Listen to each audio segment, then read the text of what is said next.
Pick up any chocolate bar from your cupboard right now and look at the back, not the front, because the front was designed by a marketing team that spent more money on that wrapper than on the chocolate inside it. I want you to find two things. First, the cocoa solids percentage. Second, the position of the word sugar in the ingredients list. If sugar appears before cocoa in any form, that bar is legally chocolate, but only barely. I spent 6 weeks testing 9 of the most commonly purchased chocolate brands in the UK. I sent samples to an independent food analysis laboratory. I cross-referenced ingredient lists with European food safety guidelines. I tracked reformulations going back a decade. And what I found made me clear out an entire shelf in my own kitchen. Here are the 9 brands. Number 4 needs your attention immediately. The first 3 brands on this list are sitting in almost every household in Britain, and that's exactly why they've gotten away with this for so long. Let's start with a bar you'll find at every petrol station, every corner shop, every supermarket meal deal in the country. This particular brand markets itself as a smooth, creamy indulgence. The packaging uses words like rich and velvety. But turn it over. The cocoa solids sit at around 20%. To put that in perspective, EU regulations require a minimum of 25% cocoa solids to even label something as chocolate in most European countries. In the UK, the threshold is lower, and this brand rides that floor like a limbo champion. What fills the gap? Sugar, vegetable fat, and emulsifiers. A food scientist at the University of Reading published findings in 2024 showing that products with cocoa content below 25% deliver almost none of the flavanols that chocolate is nutritionally associated with. You're essentially eating flavored sugar fat. At 1.25 a bar from Tesco, you might think the price reflects the quality. You'd be right, just not in the direction you'd hope. I bought 12 of these bars from 4 different retailers across the southeast. Every single one listed sugar as the first ingredient. Not cocoa, not milk, sugar. The thing that's supposed to be a supporting player is running the entire show, and nobody on the packaging is admitting it. I tested that one on a Tuesday afternoon. The results came back the following Monday, and the first thing I noticed wasn't the cocoa content. It was the fat profile. This brand uses what's listed as vegetable fat on the label. Sounds harmless enough. But vegetable fat is an umbrella term that can include palm oil, shea butter, illipi, kokum, and even mango kernel fat. What it specifically is, the label doesn't say. And that's entirely legal under current UK food labeling regulations. What matters is this. When cocoa butter is partially replaced by cheaper vegetable fats, the melting point changes, the texture changes, and the nutritional profile shifts significantly. A 2023 report from the European Food Safety Authority flagged palm oil derivatives in confectionery as containing compounds that form glycidyl esters during processing, substances classified as potentially genotoxic. That doesn't mean this bar will harm you tomorrow, but it means the ingredient you're consuming is not what your brain pictures when you read the word chocolate. This brand sells roughly 600 million bars a year in the UK alone. That's 600 million purchasing decisions annually based on incomplete information. A retired confectionery buyer who spent 15 years negotiating supply contracts for a major UK retailer told me something that stuck with me. He said the switch from cocoa butter to vegetable fat blends wasn't driven by taste research or consumer demand. It was driven by a single spreadsheet showing the cost difference per ton. The consumer was never part of that conversation. Here's where the story gets stranger. This next brand actually had decent cocoa solids, around 30%, which puts it ahead of the first two on raw numbers. So why is it on the list? Because of what else is in there. The ingredients panel lists something called PGPR, polyglycerol polyresinolate. It's an emulsifier, perfectly legal, classified as safe by the Food Standards Agency. Its purpose is to improve the flow of chocolate during manufacturing. In practical terms, it replaces some of the cocoa butter that would normally be needed to achieve that smooth, pourable consistency in production. It makes the liquid chocolate behave like it has more cocoa butter than it actually does. It saves the manufacturer money, quite a lot of it. A former production line supervisor at a confectionery plant in Birmingham told me, and I'm paraphrasing here, that PGPR lets you use less of the expensive stuff and more of the cheap stuff without the consumer noticing. The consumer doesn't notice because the texture feels roughly the same in your mouth. But the product you're eating contains measurably less actual cocoa butter than the same branded bar contained 10 years ago. And the price hasn't gone down. If anything, it's gone up. You're paying more for a product that cost them less to make. That maths only works in one direction, and it's not yours. These next two brands charge you a premium and wrap themselves in words like artisan and handcrafted. But when I sent samples to an independent laboratory in January, the results told a very different story. This brand positions itself squarely in the luxury gifting market. You'll see it in Waitrose, John Lewis, airport duty-free shops. The box design screams sophistication. Gold foil, embossed lettering. A ribbon that probably costs more than the chocolate inside. The price point, often £8 to £12 for a modest selection, implies superior ingredients. Yet the ingredient list reveals a cocoa content that's only marginally better than the supermarket own brand bar costing £1. The difference between what you're paying for and what you're getting is packaging and storytelling. The company's website references Belgian heritage and master chocolatiers, but a Companies House filing shows the parent company sources its couverture from the same 3 or 4 bulk suppliers used by half the industry. It's the chocolate equivalent of filling a crystal decanter with supermarket wine. A grandmother in Leeds bought a box of these every Christmas for her grandchildren for 11 years running. When I showed her the comparison data, her £10 box sitting next to a £2.50 Aldi bar with near identical ingredient profiles. She used a word I can't repeat on this channel, but her frustration was entirely justified. She'd been paying for a feeling, not a product. And the company designed it that way. The laboratory analysis came back on a Friday afternoon, and I nearly rang them back to ask if they'd mixed up the samples. This brand advertises high cocoa content on the front of the bar, 70%, prominently displayed in large typeface. And technically, that number is accurate. But here's what most people don't understand, and what the industry is counting on you not understanding. Cocoa solids include both cocoa mass and cocoa powder. These are not the same thing. Cocoa mass is the whole bean, ground and liquefied, rich in cocoa butter, flavonols, and the compounds that give dark chocolate its potential health-associated properties. Cocoa powder is what's left after you press most of the cocoa butter out. It's significantly cheaper to produce and contains far fewer of those beneficial compounds. So a bar can legitimately claim 70% cocoa solids while using a ratio that's heavily skewed toward powder and light on mass. The consumer sees 70% and thinks quality.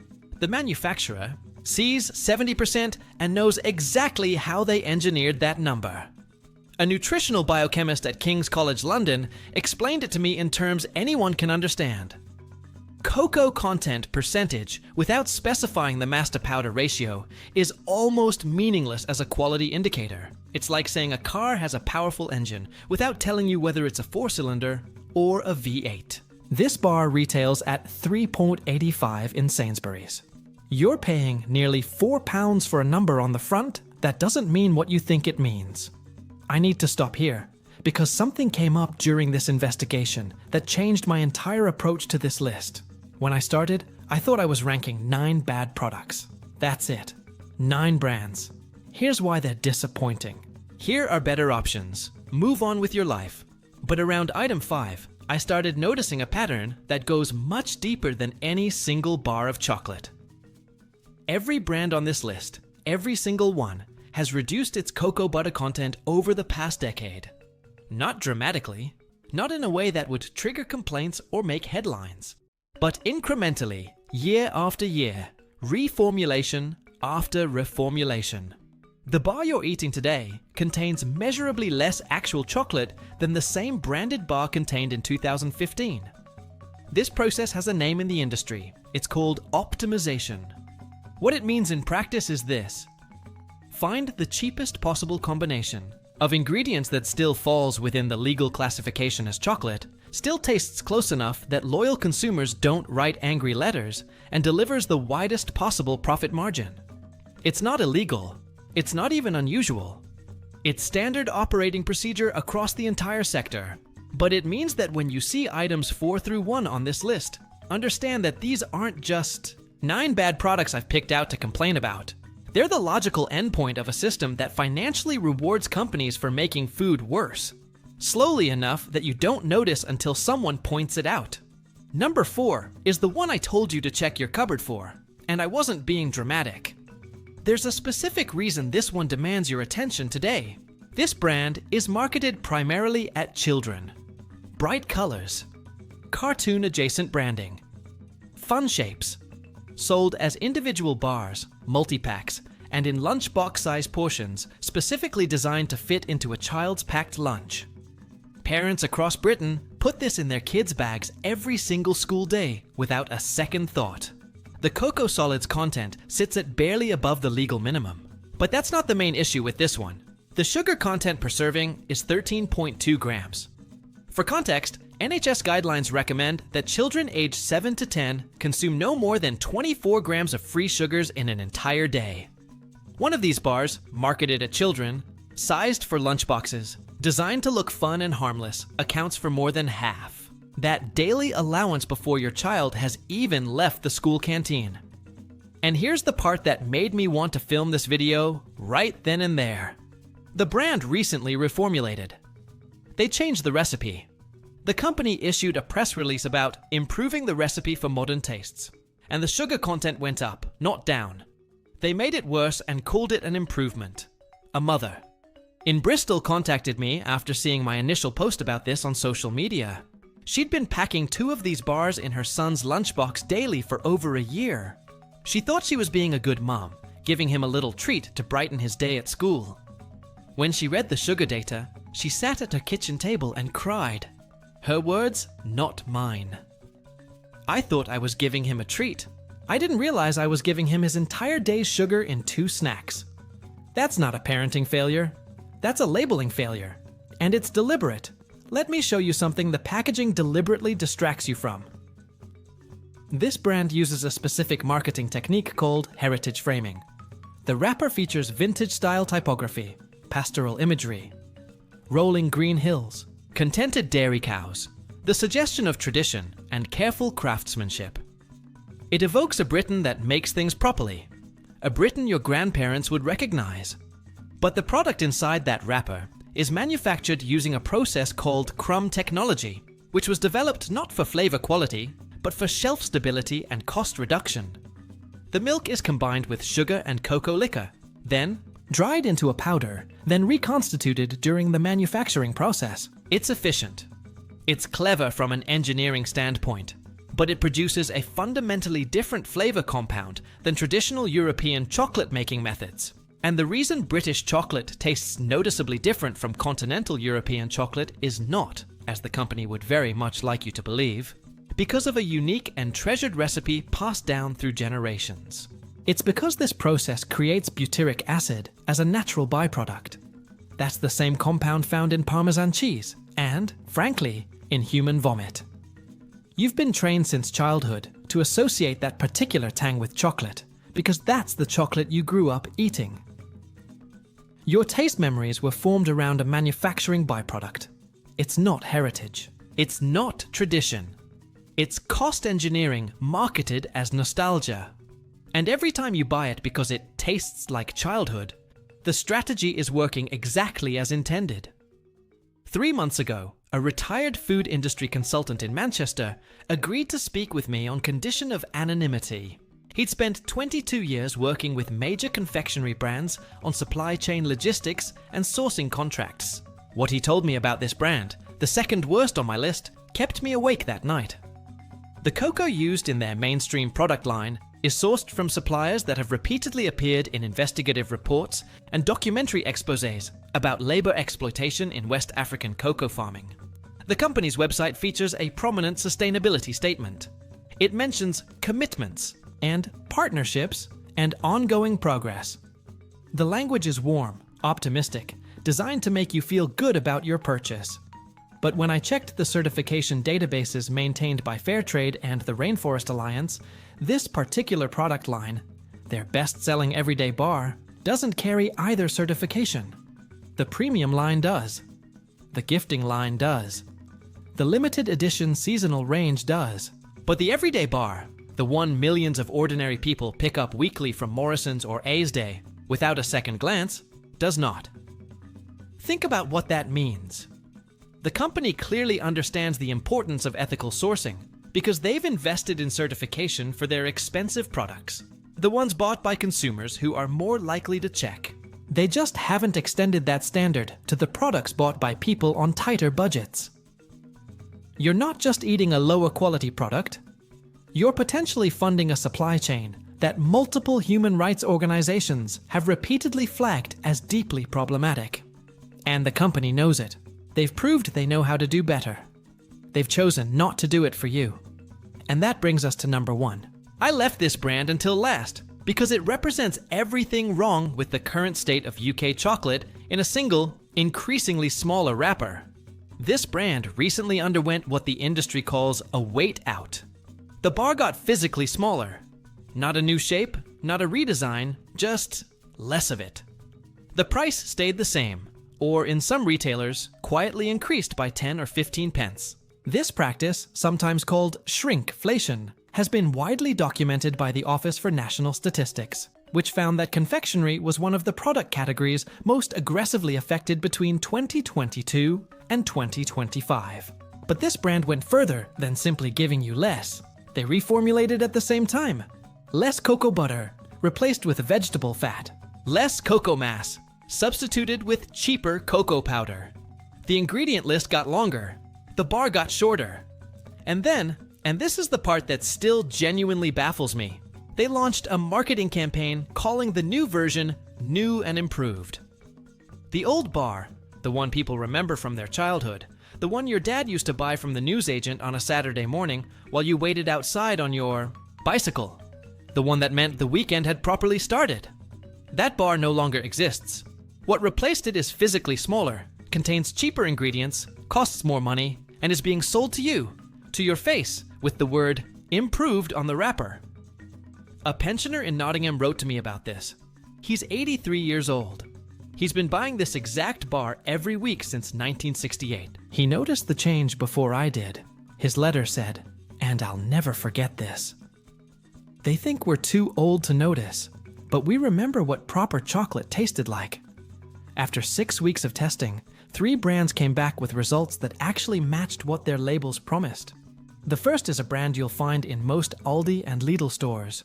Their dark chocolate range, specifically the 74% cocoa bar, lists cocoa mass. As the first ingredient, uses cocoa butter rather than vegetable fat substitutes, and contains no PGPR or unnecessary emulsifiers. The sugar content is roughly 30% lower than the mainstream brands I tested. It retails at around $1.49 for a 100-gram bar. For a bar of chocolate that's genuinely made from chocolate, that's remarkable value. Independent testing confirmed the cocoa solids percentage matched the label claim within a 2% margin, well within acceptable variance. If you're looking to swap out your usual brand for something better without spending more, start here. The second is a smaller British craft brand that sources its cocoa exclusively from a single estate in Ecuador. They publish their full supply chain on their website, not vague commitments or aspirational statements, but named farms, specific cooperatives, and verifiable third-party certifications you can look up yourself. The cocoa butter content is high, the ingredient list is short, just 5 ingredients, and the flavor profile is noticeably, unmistakably different from industrial chocolate. You'll find them online, in selected Waitrose stores, and in independent food shops and delis across the country. At $3.50 for a 70-gram bar, it's more expensive per gram than anything else I've mentioned today. But you're paying for actual cocoa butter, transparent sourcing, real craftsmanship, and a product that hasn't been engineered to be as cheap as possible while still technically qualifying as chocolate. The third option is the budget-friendly one, and honestly, it surprised me. A supermarket own brand dark chocolate, specifically from one of the big 4 retailers, tested unexpectedly well. Cocoa solids above 50%, cocoa butter actually present in the ingredients, no PGPR, and the sugar content was meaningfully lower than the branded equivalent sitting on the same shelf at twice the price. It costs 85p. I'm not going to pretend it's the same experience as single origin craft chocolate. It's not. But for everyday cooking, baking, melting over, fruit, or just having a square with your evening tea, it avoids every major concern I've raised in this video. And here's a useful tip. Look for it in the baking aisle rather than the confectionery aisle. The own brand options shelved with baking ingredients tend to have simpler, cleaner formulations than the ones displayed next to the branded bars. Same supermarket, same price bracket, better product. It's just in a different aisle. This was never really about chocolate. Not at its core. It was about a question that applies to almost everything you put in your trolley every week. When did we stop expecting companies to be honest about what they sell us? There was a time, and it wasn't that long ago, when a chocolate bar was cocoa, sugar, milk, and butter. 4 ingredients. You could pronounce every one of them. You could explain every one of them to a child. Somewhere along the way, that simplicity got optimized out of existence. Ingredient by ingredient, reformulation by reformulation. And most of us didn't notice because it happened slowly. 1 ingredient swapped this year, 1 percentage point less cocoa butter the next, 1 weight reduction the year after. Each change is too small to trigger outrage on its own. But added together, over a decade or two, the product you're eating today barely resembles what it was, and you're paying more for it. But you notice now. And that changes things. Once you see it, you can't pretend you didn't. Here's what I want you to do this week. Just one thing. Go to your cupboard. Pick up the chocolate bar that's in there right now. I know there is one, because this is Britain, and there is always chocolate somewhere in the house. Turn it over. Read the ingredients list. Find out where sugar sits in that list. Find out whether it says cocoa butter or vegetable fat. Count how many ingredients you don't recognize. Then come back here and leave a comment telling me what you found. Not because I want engagement numbers, because I want you to see it for yourself. That 2-second act of turning the bar over and actually reading what's on the back is the beginning of every better choice you'll make from here. I've already started testing the next category, bread. 14 brands from every major UK supermarket. The initial results are, honestly, they make this chocolate investigation look tame. There are things in your morning toast that have no business being there. If you want to see those findings when they're ready, subscribe so you don't miss it. And if someone in your life does the weekly food shop, a partner, a parent, a grandparent living on a pension, send them this video. Not because I'm chasing views, but because this information shouldn't be locked behind an ingredients list that requires a chemistry degree to decode. Once you see what's in the chocolate, you can't unsee it. And that knowledge should belong to everyone who's paying for it.